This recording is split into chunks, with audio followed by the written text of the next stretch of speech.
प्रिय विद्यार्थियों, आज इस वीडियो के माध्यम से हम रैयतवाड़ी बंदोबस्त के बारे में अध्ययन करेंगे। पीछे के दो वीडियो में हमने इस्तमरारी बंदोबस्त और स्थायी बंदोबस्त के पक्ष, विपक्ष और सामान्य जानकारी प्रदान की थी। इस वीडियो में हम रैयतवाड़ी बंदोबस्त के बारे में सामान्य जानकारी तथा उनके दोषों का अध्ययन करेंगे। रैयतवाड़ी बंदोबस्त में सबसे पहले ये देखना होता है कि रैयतवाड़ी शब्द का शाब्दिक अर्थ क्या होता है। रैयत शब्द का अर्थ किसान होता है और वाड़ी शब्द का अर्थ मैनेजमेंट होता है, प्रबंधन होता है। तो रैयतवाड़ी बंदोबस्त एक ऐसा बंदोबस्त जिसमें किसान के साथ सरकार समझौता करे, किसान के साथ एग्रीमेंट करे। तो रैयतवाड़ी बंदोबस्त वह बंदोबस्त था जिसमें सरकार सीधे किसानों के साथ राजस्व का बंदोबस्त करती थी। तो रैयत शब्द का शाब्दिक अर्थ किसान होता है और वाड़ी शब्द का शाब्दिक अर्थ प्रबंधन होता है। तो किसानों के साथ सरकार का प्रबंधन, ये रैयतवाड़ी का शाब्दिक अर्थ होता है। अब सबसे पहले ये बात आती है कि रैयतवाड़ी व्यवस्था प्रारंभ किसने की। तो रैयतवाड़ी व्यवस्था सबसे पहले 1792 ईस्वी में मद्रास के बारामहल जिले से कैप्टन रीड के द्वारा शुरू की गई। उसने बारामहल क्षेत्र के अंतर्गत सर्वेक्षण करवाया और सर्वेक्षण करने के तदुपरांत उसने 50% उत्पादन लागत को निकालने के बाद जो शेष उत्पादन बचता था उसका 50% हिस्सा ब्रिटिश सरकार का तय किया। तो इस प्रकार रैयतवाड़ी व्यवस्था भारत में सबसे पहले कैप्टन रीड के द्वारा 1792 ईस्वी में मद्रास के बारामहल जिले से प्रारंभ की गई। केवल बारामहल जिले से प्रारंभ की गई। तो काफ़ी परीक्षाओं में ये क्वेश्चन पूछा जाता है कि भारत में रैयतवाड़ी बंदोबस्त का जनक कौन है। तो भारत में रैयतवाड़ी बंदोबस्त के जनक कैप्टन रीड हैं, जिन्होंने 1792 ईस्वी में मद्रास के बारामहल जिले से प्रारंभ किया और उस समय भू राजस्व की दर 50% रखी गई। और अत्यधिक भू राजस्व की जब आलोचना हुई तो उन्होंने 1807 में बारामहल जिले में राजस्व की दर 33% तय की। उसके कुछ समय पश्चात रैयतवाड़ी बंदोबस्त और अन्य क्षेत्रों में भी विस्तारित की जाती है।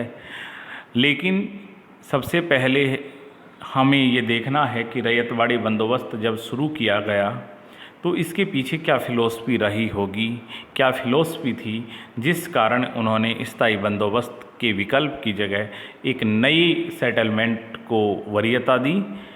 तो इस समय यूरोप के अंतर्गत इनलाइटनमेंट का समय था, प्रबोधन का समय था। अमेरिका में भी पूंजीवादी विचारधारा का वर्चस्व था। तो अमेरिका में पूंजीवाद के अंतर्गत उपयोगितावादी विचारधारा पे बल था और यूरोप के अंतर्गत भी प्रबोधन के अंतर्गत राजस्व से संबंधित नए नए सिद्धांत बनाए गए। तो जो क्लासिकल इकोनॉमिक्स है उससे संबंधित जो विचारधाराएं थी, इसी प्रकार अमेरिकन इकोनॉमिस्ट थे रिकार्डो। तो रिकार्डो की रेंट थ्योरी थी। उस रिकार्डो की रेंट थ्योरी के अनुसार इन्होंने स्थायी बंदोबस्त को अपनाया। रिकार्डो का ये मानना था कि कृषि का मालिक उसी को होना चाहिए जो कृषि का उत्पादन करता है। इसलिए सरकार को भूमि का मालिक किसान को माना जाना चाहिए बजाय जमींदार के, क्योंकि जमींदार एक ऐसा वर्ग होता है जिसका उत्पादन से की गतिविधियों से कोई मतलब नहीं होता। इसलिए रिकार्डो ने ये कहा कि किसान और सरकार के मध्य सीधा संबंध होना चाहिए, सीधा एग्रीमेंट होना चाहिए। ऐसा रिकार्डो की रेंट थ्योरी थी। और उसने ये कहा कि कितना भू राजस्व सरकार को किसान से लिया जाना चाहिए। तो उन्होंने कहा कि कृषि उत्पादन में कृषि उपकरणों का मूल्य कितना लगता है और किसानों की लेबर कितनी है, ये उसके कुल उत्पादन में से शेष कर देनी चाहिए।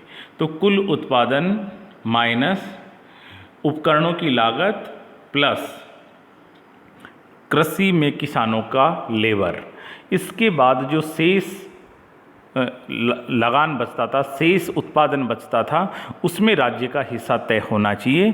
वो ये मानता था कि जो मध्यस्थ वर्ग होते हैं, जमींदार होते हैं, बिचौलिए हैं, उनको बीच में नहीं लाना चाहिए, क्योंकि ये उत्पादन की गतिविधियों में शामिल हुए बिना भी उत्पादन के काफ़ी हिस्से को हड़प लेते हैं।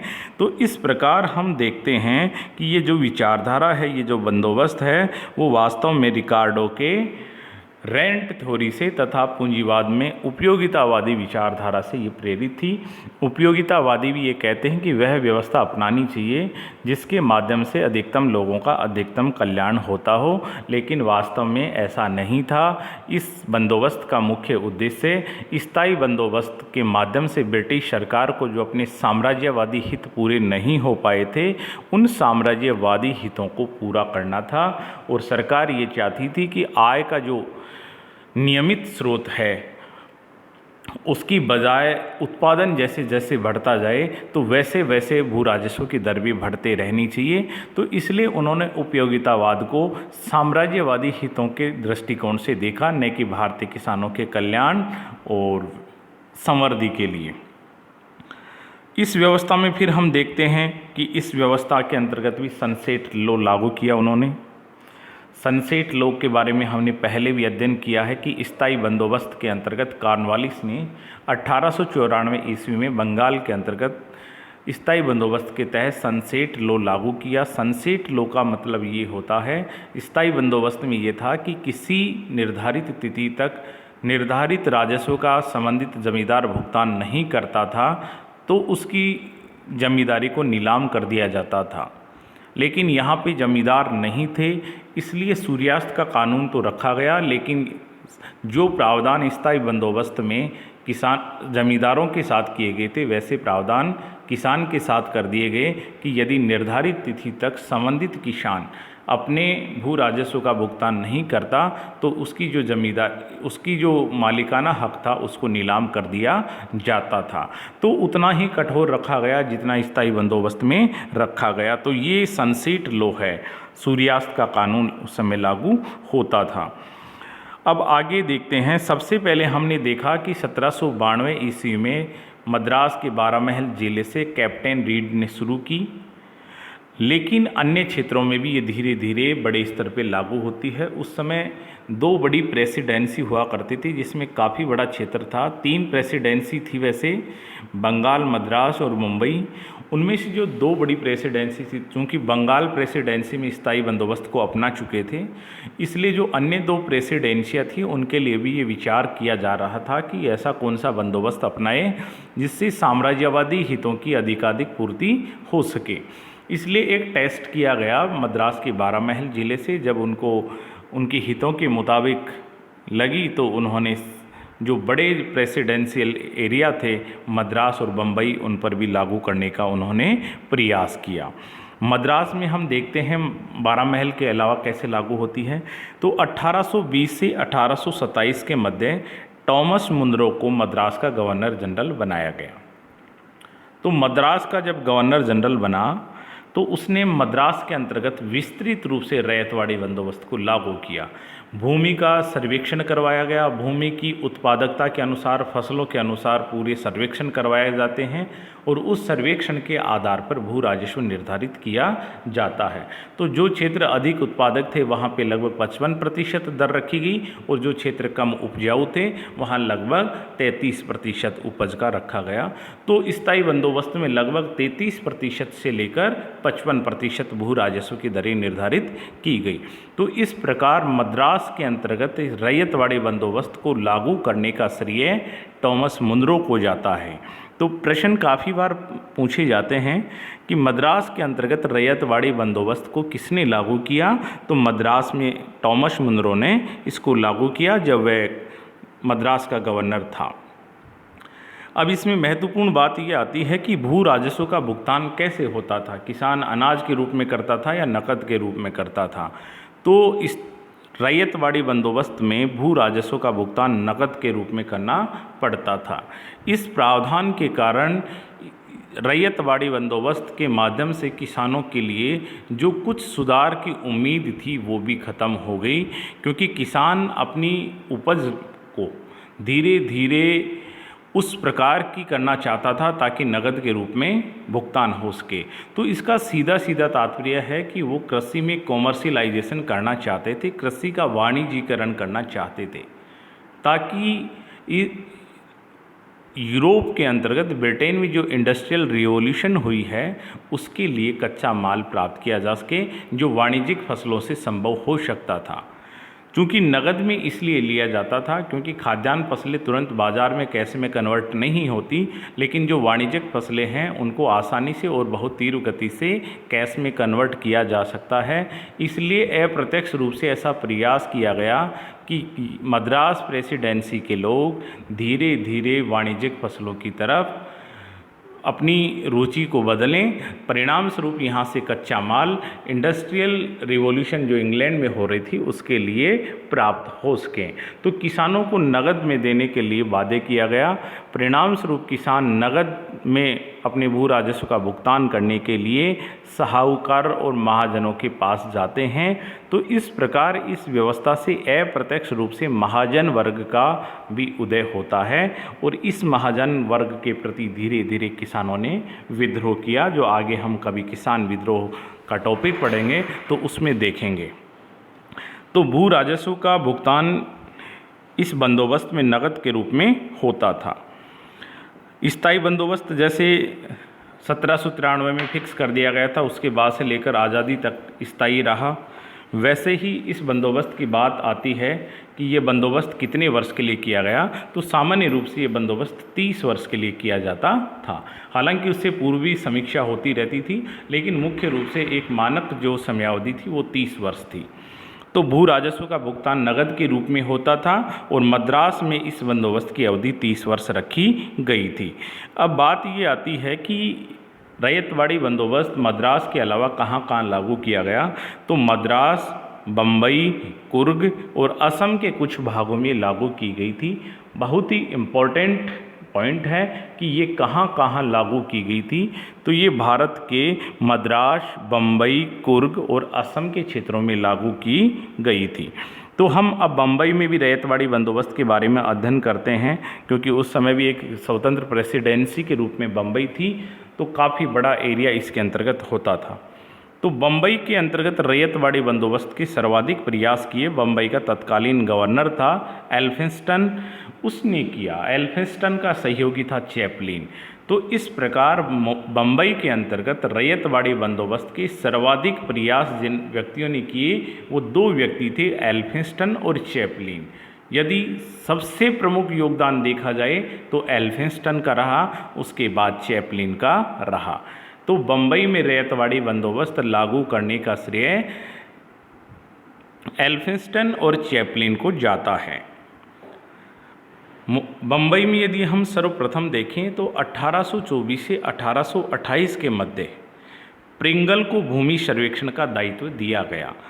प्रिंगल उस समय बम्बई के मुख्य सर्वेक्षण अधिकारी हुआ करते थे।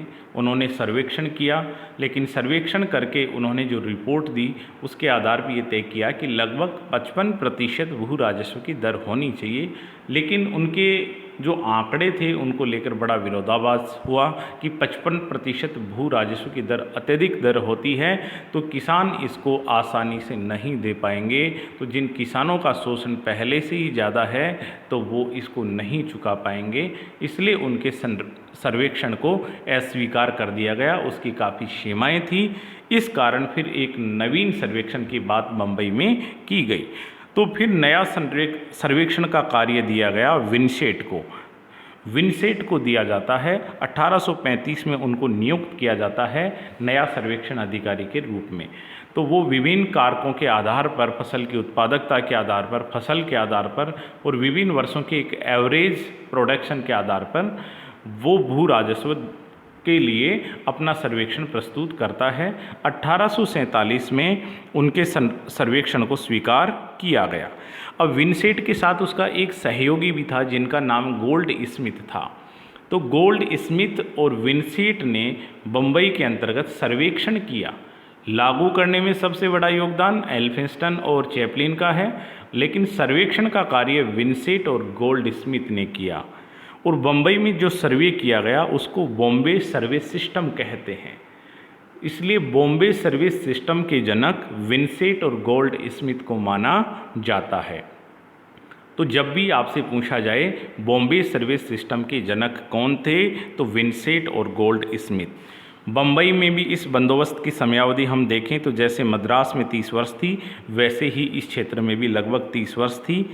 अब मुख्य बात यह है कि ये भारत के कितने प्रतिशत भूभाग पर लागू थी। तो जैसे हमने स्थायी बंदोबस्त में देखा कि वो भारत के 19% हिस्से पर 19% एरिया पे स्थायी बंदोबस्त था। और रैयतवाड़ी बंदोबस्त को देखते हैं तो लगभग 51% हिस्से पर ये लागू थी। तो इस प्रकार लगभग 70% भारत के हिस्सों पर स्थायी बंदोबस्त और रैयतवाड़ी बंदोबस्त लागू थी, जिसमें स्थायी बंदोबस्त 19% हिस्से पे और रैयतवाड़ी बंदोबस्त 51% पर लागू थी। तो हम कह सकते हैं कि जो महालवाड़ी व्यवस्था है वो भारत के 30% हिस्से पर लागू थी, क्योंकि 70% इन दोनों में हो गया तो शेष 30% महालवाड़ी बंदोबस्त लागू था। तो दो चीज़ें यहाँ पे मुख्य हैं कि बम्बई सर्वे सिस्टम के जनक इनको कहा जाता है, विंसेंट और गोल्ड स्मिथ। बम्बई में बंदोबस्त की अवधि लगभग 30 वर्ष थी और भारत के कितनी प्रतिशत भूभाग पे लागू थी, तो ये भारत के लगभग 51% हिस्से पर ये लागू थी। अब आगे हम ये देखेंगे कि ये बंदोबस्त किनके साथ किया गया और क्यों किया गया। स्थायी बंदोबस्त में हमने ये देखा कि बंदोबस्त जमींदार वर्सेस सरकार के मध्य हुआ और किसान जमींदार का आश्रित बन गया, दयापात्र बन गया। लेकिन स्थायी बंदोबस्त को अपनाने के बाद उनके जो दोस्त थे उनसे सरकार सचेत हो गई। अतः सरकार ने ये सोचा कि बंदोबस्त जमींदारों के साथ नहीं होना चाहिए, तो फिर किन के साथ होना चाहिए, तो इसके लिए विभिन्न कारकों के बारे में अध्ययन किया गया और अध्ययन करने के पश्चात ये निश्चित हुआ कि बंदोबस्त किसान का सरकार के साथ होना चाहिए। सरकार और किसान के बीच सीधा बंदोबस्त होना चाहिए, किसी मीडिएटर क्लास का उपस्थिति नहीं होनी चाहिए, ऐसा तय हुआ। तो रैयतवाड़ी बंदोबस्त में सरकार ने सीधे किसानों के साथ बंदोबस्त किया। तो इससे क्या होगा कि ज़मीन का मालिक किसान होगा, ज़मीन के परंपरागत अधिकार किसान के पास होंगे, पट्टा किसान के नाम होगा, कबूलियत किसान के नाम होंगी, कब्जा किसान के नाम होगा। तो इस प्रकार इसके अंतर्गत किसान को मान लिया। अब मुख्य बात ये आती है कि किसान को क्यों अपनाया, जमींदार को भी अपना सकते थे, क्योंकि जमींदार के साथ यदि बंदोबस्त किया जाएगा तो बहुत कम लोगों के साथ सरकार को राजस्व वसूली से संबंधित कार्य करने होंगे। जैसा स्थायी बंदोबस्त में पूरी जनता के बजाय कुछ जमींदारों के साथ समझौता करके भी राजस्व वसूली की जा सकती थी, और उन्होंने की, जिससे वो काफ़ी प्रशासनिक झंझटों से दूर भी हो गई, प्रशासनिक कुशलताएँ भी आई। लेकिन यहाँ पे मुख्य बात ध्यान देने लायक ये है कि किन आधारों पे मध्यस्थ वर्ग को यहाँ पे सरकार ने मान्यता नहीं दी। तो फर्स्ट बात तो ये आती है कि तत्कालीन संदर्भ में हम देखें तो सरकार स्थायी बंदोबस्त की जो लाभ थी उन पर सरकार ने जब परिणाम किया तो एहसास हुआ कि स्थायी बंदोबस्त का लाभ सरकार के बजाय जमींदारों को अधिक हुआ है। सरकार दीर्घकालीन रूप से कृषि क्षेत्र में विस्तार के कारण जो लाभ होता था उससे वंचित हो गई थी। तो इसलिए सरकार ये चाहती थी कि जैसे जैसे कृषि उत्पादन बढ़ेगा, कृषि का कॉमर्शियलाइजेशन होगा, तो परिणाम स्वरूप उत्पादन से जो लाभ होगा उसमें सरकार की हिस्सेदारी भी बढ़ेगी। इसलिए सरकार ये चाहती थी कि भविष्य में जो उत्पादन में वृद्धि होगी उसका लाभ सरकार के पास रहे। ये तभी संभव था जब सरकार सीधे किसानों के साथ सेटलमेंट करे, एग्रीमेंट करे। पहला इसका बिंदु ये था। द्वितीय बिंदु यदि हम देखें तो दक्षिणी भारत के अंतर्गत अंग्रेज़ों के आने से पूर्व भी जो राज्य होते थे उन राज्यों ने, ज़्यादातर राज्यों ने किसानों के साथ प्रत्यक्ष समझौता कर रखा था, इसलिए वहाँ पे जमींदार वर्ग का अभाव था। जबकि नॉर्थ इंडिया में हम देखते हैं तो वहाँ लगभग 14वीं शताब्दी के आसपास जब सल्तनत काल से ही जमींदार वर्ग का उद्भव होने लगता है और ये जमींदार वर्ग वहाँ परंपरागत रूप से न्याय व्यवस्था संबंधी और रेवेन्यू कलेक्शन संबंधी कार्य करता रहता था। इसलिए उत्तर भारत के अंतर्गत एक जमींदार वर्ग का उदय हो जाता है जो काफ़ी संपन्न और वैभवशाली हो गया था। तो उत्तर भारत में काफ़ी संख्या में जमींदार थे जिनको वर्षों से राजस्व वसूली से संबंधित अनुभव था, लेकिन दक्षिणी भारत के राज्यों में जमींदार वर्ग बहुत कम जगह थे। कुछ जगह पे पोलीगर जैसे जमींदार वर्ग थे, लेकिन शेष दक्षिण भारत के अंतर्गत बड़े स्तर पर जमींदार वर्ग का अभाव था। इसलिए भी सरकार ने ये सोचा कि नए जमींदार वर्ग के लोगों को प्रशिक्षण देना, उनके साथ समझौता करना हो सकता है एक आत्मघाती कदम हो सके, इसलिए भी उन लोगों ने जमींदार वर्ग से दूरी बनाए रखी। अब इसमें रैयतवाड़ी बंदोबस्त में हम ये देखेंगे कि भू राजस्व का निर्धारण कैसे होता था। तो इसमें ये प्रावधान भी काफ़ी शोषणकारी था कि भू राजस्व उपज की बजाय क्षेत्रफल के आधार पर किया जाता था कि अमुक किसान के पास इतने बीघा ज़मीन है तो उस पूरे बीघा ज़मीन पे उनको टैक्स देना पड़ेगा, भू राजस्व देना पड़ेगा। तो यदि किसान अपनी पूरी भूमि में किसी भूमि पर यदि खेती नहीं करता था तो उस क्षेत्र की भी उनको भू राजस्व का भुगतान करना होता था। तो भू राजस्व वास्तविक उपज की बजाय भूमि के क्षेत्रफल के आधार पर वसूल किया जाता था। परिणाम स्वरूप किसानों को बाध्य होकर नए नए क्षेत्रों के ऊपर खेती करनी पड़ी।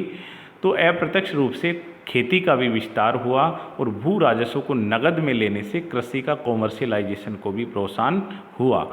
अभी भी हम देख सकते हैं जैसे वर्तमान में भी दक्षिण भारत के अंतर्गत काफ़ी नकदी फसलें पैदा होती हैं, तो उसका कारण ब्रिटिश सरकार के द्वारा अपनाई गई औपनिवेशिक भू राजस्व नीतियाँ थी, ताकि वे इंडस्ट्रियल रिवॉल्यूशन के लिए जो लंकाशायर है उनके लिए आवश्यक कच्चा माल यहाँ से प्रदान कर सकें। तो प्रत्यक्ष रूप से तो लाभ नहीं हुआ, लेकिन अप्रत्यक्ष रूप से नकदी फसलों का आगमन जरूर हुआ, कृषि का वाणिज्यीकरण हुआ और कृषि उत्पादन भी काफ़ी क्षेत्र में बढ़ा था। अब भूमि कर की दर क्या होती थी? तो भूमि कर की दर क्षेत्र के अनुसार अलग अलग होती थी। कम उपजाऊ थे उनमें लगभग 33% होती थी, जो अत्यधिक उपजाऊ थे उनमें लगभग 55% उपज का क्षेत्रफल का लिया जाता था। तो लगभग 33% से 55% के मध्य भूमि कर की दर होती थी। तो ये हमने इसके जो पॉइंट्स हैं उनके बारे में हमने देखा। रैयतवाड़ी बंदोबस्त लागू करने के उद्देश्य क्या थे? तो पहला उद्देश्य तो यही था कि स्थायी बंदोबस्त के जो दोष थे उनको दूर करना था। उस व्यवस्था के अंतर्गत अदृश्य असंख्य मीडिएटर पनप चुके थे, जिनके कारण किसानों का अत्यधिक शोषण हुआ और कंपनी को कोई वास्तविक लाभ नहीं हुआ। तो कंपनी ये चाहती थी कि इस मीडिएटर वर्ग की जगह कोई नई व्यवस्था अपनाई जाए और वह व्यवस्था रैयतवाड़ी के रूप में अपनाई गई। दूसरा, कंपनी के अधिकारी भी ये चाहते थे कि जमींदार वर्ग नहीं होना चाहिए, इसलिए भी वो चाहते थे। तीसरा अप्रत्यक्ष उद्देश्य ये भी था कि किसानों की स्थिति में सुधार होना चाहिए। हालांकि ऊपर के जो दो उद्देश्य थे वो पूरे हो गए, तीसरा उद्देश्य किसानों की स्थिति में सुधार करना ये पूरा नहीं हुआ, बल्कि इस व्यवस्था के कारण किसानों की स्थिति और दयनीय हो गई। किसानों को तरह तरह की यातनाएं दी जाती थी, उनको पार्श्विक जीवन जीने के लिए मजबूर कर दिया गया। जो किसान आत्मनिर्भरता अपनी उत्पादन से वो स्वयं का परिवार, खुद की आजीविका को सम्मानजनक तरीके से व्यतीत करता था, उस किसान को कंगाल करती गई ऐसी व्यवस्थाओं के कारण। तो मुख्य रूप से 3 उद्देश्य थे इनको अपनाने के। अब बात ये आती है कि बंदोबस्त के दोष क्या थे। लाभ में यदि हम देखते हैं तो मुख्य रूप से अप्रत्यक्ष रूप से लाभ हुए, क्योंकि लाभ करने के नज़रिए से सरकार ने नीतियां अपनाई नहीं थी। इसमें एक लाभ तो ये हुआ कि जो जमींदारों के द्वारा अत्यधिक शोषण स्थायी बंदोबस्त में किया गया, तो जमींदार जैसा वर्ग खत्म हो गया, लेकिन जमींदारों का स्थान जो ब्रिटिश जो भू राजस्व वसूल करने वाले जो अधिकारी थे उनके द्वारा किया जाने लगा। तो इस व्यवस्था के बारे में तर्क दिया जाता है कि भारतीय कृषक और भारतीय किसान के अनुसार है, लेकिन वास्तविकता वास्तव में इससे भिन्न थी और ज़्यादा घातक ये बनती जाती है। पहला हम दोष देखते हैं कि इसने ग्रामीण समाज की सामूहिक स्वामित्व की अवधारणा को समाप्त कर दिया तथा जमींदारों का स्थान स्वयं ब्रिटिश सरकार के अधिकारियों ने ले लिया। पहले जो ग्राम प्रमुख होते थे उनकी राजस्व वसूली में मुख्य भागीदारी होती थी, लेकिन जब से हर किसान के साथ पृथक पृथक समझौता किया गया तो जो प्रमुख होते थे, गांव के जो प्रमुख होते थे, उनका महत्व गौण हो जाता है। तो परिणाम स्वरूप गांव के अंतर्गत एक सामूहिक जो भावना होती थी, तो सामूहिक भावना को धीरे धीरे चोट पहुंचना प्रारंभ हो गई। तो इसलिए धीरे धीरे व्यक्तिवाद की भावना को प्रोत्साहन मिलना प्रारंभ होता है। तो जो गांव आपस में सामूहिक रूप से किसी समस्या के लिए या किसी कार्य के लिए एकत्रित होते थे, तो धीरे धीरे उस सामूहिक अवधारणा को चोट पहुंचना प्रारंभ होती है। द्वितीय इसका दोष था, सरकार ने अधिकाधिक राजस्व वसूलने के लिए मनमाने ढंग से भू राजस्व का निर्धारण किया। हमने जैसे देखा कि भू राजस्व के निर्धारण का आधार भूमि का क्षेत्रफल था, न कि उपज। तो ब्रिटिश जो अधिकारी थे, कर्मचारी थे, उन्होंने अत्यधिक भ्रष्टाचार किया और किसानों की ज़मीन का मनमाना क्षेत्रफल निर्धारित कर देते थे। तो इसलिए किसानों को फिर वापस वो भ्रष्टाचार के माध्यम से ये कहते कि हम आपके भूमि के क्षेत्रफल को कम दर्शा देंगे, बशर्ते आप हमें कुछ राशि देंगे। तो इसलिए किसानों को अत्यधिक परेशान किया गया और उनके जो भूमि का क्षेत्रफल था उसको भी अत्यधिक बढ़ा चढ़ाकर लिख दिया जाता था। तो परिणाम स्वरूप किसान को भ्रष्टाचार के रूप में भी राशि देनी पड़ी। साथ ही जो भूमि का अत्यधिक क्षेत्रफल दिखाया गया, उस क्षेत्रफल के अनुसार भी अपने भू राजस्व का भुगतान करना पड़ा। तो इसलिए किसान का अत्यधिक शोषण होने लग गया। उसकी उपज का लगभग 2/3 हिस्सा भू राजस्व भुगतान में जाने लगा। तो इसका प्रभाव हम कालांतर में देख सकते हैं। जैसे 1875 में दक्कन के अंतर्गत बड़े स्तर पर किसान विद्रोह शुरू हो जाते हैं और कालांतर में उनके विद्रोह को देखते हुए 1879 के अंतर्गत दक्कन दंगा राहत अधिनियम पारित करना पड़ा, जिसमें किसानों को काफ़ी संरक्षण उनको देने पड़े। तो इस प्रकार हम देखते हैं कि किसान का इस व्यवस्था के माध्यम से अत्यधिक शोषण हुआ। नेक्स्ट पॉइंट देखते हैं। इस व्यवस्था में हमने अध्ययन किया कि सनसेट लॉ इस व्यवस्था में भी लागू रहता था। किसान के साथ अत्यधिक भू राजस्व की दर तय की गई और किसान इस अत्यधिक भू राजस्व को यदि चुकाने में असमर्थ हो जाता था तो उसके जो भूमि पर अधिकार थे उनको नीलाम कर दी जाती थी। तो परिणाम स्वरूप काफ़ी किसानों की जो ज़मीन थी उनको नीलाम कर दिया गया। ऐसे किसान बेघर हो गए और बेघर मजदूरों के रूप में अपना जीवन व्यतीत करने लगे। तो किसान के साथ इतनी दुर्दशा इस नीति के माध्यम से की गई। तो किसानों के जो अपने परंपरागत ज़मीन से संबंधित अधिकार थे उनको भी छीन लिया गया। नेक्स्ट पॉइंट देखते हैं कि लगान की जो दर थी वो अत्यधिक तो थी, लेकिन समस्या तब विकट होती थी जब प्राकृतिक आपदा, सूखा, अकाल, बाढ़ आ जाए। तो उस समय में भी ब्रिटिश सरकार बेरहमी से उतना ही राजस्व वसूल करती थी जितना सामान्य समय में वसूल करती थी। परिणाम स्वरूप किसान को लगान चुकाने के लिए साहूकारों के ऊपर आश्रित होना पड़ा। क्योंकि लगान को नकद में भी चुकाना पड़ता था, इसलिए किसान धीरे धीरे साहूकारों की शरण में जाना प्रारंभ होते हैं और इन साहूकारों ने अत्यधिक ब्याज की दर पर किसानों को गिरवी लोन प्रदान किए। तो काफ़ी किसान अपनी ज़मीन को गिरवी में रखते थे। तो धीरे धीरे किसानों की ज़मीन थी वो साहूकार और महाजनों के पास जाना शुरू हो जाती है। तो ब्रिटिश सरकार को राजस्व प्राप्त होता रहा, दूसरी तरफ जो जमींदार और महाजन और साहूकार वर्ग था उसको किसानों की ज़मीन गिरवी के रूप में प्राप्त होती गई। परिणाम स्वरूप धीरे धीरे महाजन और साहूकार वर्ग भी अप्रत्यक्ष रूप से इस नीति के माध्यम से दक्षिण भारत में पनपना शुरू हो जाता है। और हम देखेंगे कि कैसे दक्कन में जब विद्रोह होते हैं तो किसानों ने सेठ, साहूकार और महाजनों की जो बहियाँ होती थी उनको जला दिया था, क्योंकि वो महाजनों के द्वारा भी जो प्रताड़ना की जाती थी, उनकी ज़मीन को हड़प लिया गया था, उनके खिलाफ भी किसान संगठित हो जाते हैं। तो किसानों के लिए एक तरफ शोषण ब्रिटिश सरकार के द्वारा किया जा रहा था और दूसरी तरफ जो शोषण किया जा रहा था वो सेठ और महाजनों के द्वारा किया जा रहा था। तो इस व्यवस्था के कारण अप्रत्यक्ष रूप से दक्षिण भारत में महाजन और साहूकार वर्ग का उदय हुआ और इस साहूकार और महाजन वर्ग के पास किसानों की अत्यधिक भूमि के अधिकार चले जाते हैं। तो किसान अपनी ज़मीन से हाथ धोने शुरू हो गए।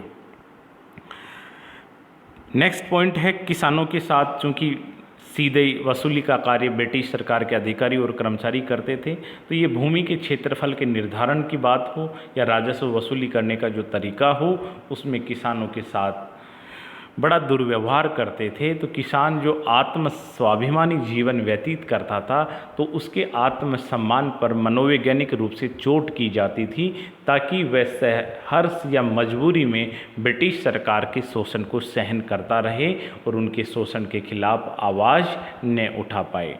तो इस प्रकार अत्यधिक शोषण किया जाता है। नेक्स्ट पॉइंट देखते हैं, किसान जब अत्यधिक गरीब हो गए तो राजस्व चुकाने के लिए महाजनों पर आश्रित होते हैं और इस कारण महाजनों का इस व्यवस्था में भी कृत्रिम रूप से आगमन होता है। तो किसान की क्या स्थिति हो जाती है, ये हमने इस व्यवस्था में देखा है। रैयतवाड़ी व्यवस्था का हमने अध्ययन किया है। साधारण रूप से एक ब्रीफ स्टडी हम 2 मिनट में करने की कोशिश करेंगे। तो रैयतवाड़ी व्यवस्था वह व्यवस्था है जिसमें सरकार राजस्व वसूली का कार्य सीधे किसान के साथ कार्य करती है। ऐसी व्यवस्था रैयतवाड़ी व्यवस्था होती है।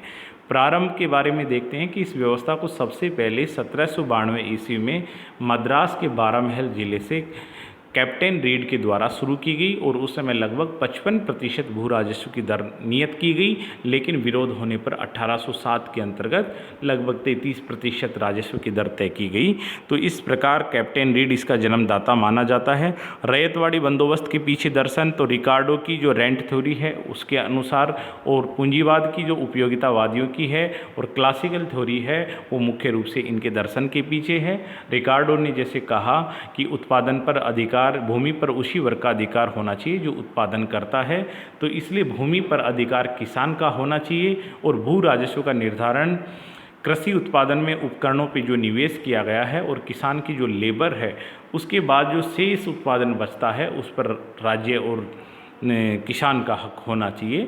तो रिकार्डो ने जमींदार या मीडिएटर वर्ग की उपस्थिति को स्वीकार नहीं किया, तो ब्रिटिश सरकार ने भी स्थायी बंदोबस्त पर विचार करने के बाद उनके दोषों को दूर करने के लिए फिर रिकार्डो की जो रेंट थ्योरी थी उसके आधार पर बंदोबस्त को अपनाया था। सूर्यास्त का कानून इसमें लागू किया गया। सूर्यास्त के कानून के बारे में हमने काफ़ी अध्ययन किया है। फिर हम देखते हैं कि 2 बड़े क्षेत्रों पे लागू हुई थी, मद्रास और बम्बई। तो मद्रास के अंतर्गत देखते हैं तो टॉमस मुनरो के द्वारा 1820 में इसको प्रारंभ की गई। तो मद्रास में रैयतवाड़ी बंदोबस्त का जनक टॉमस मुनरो कहलाता है।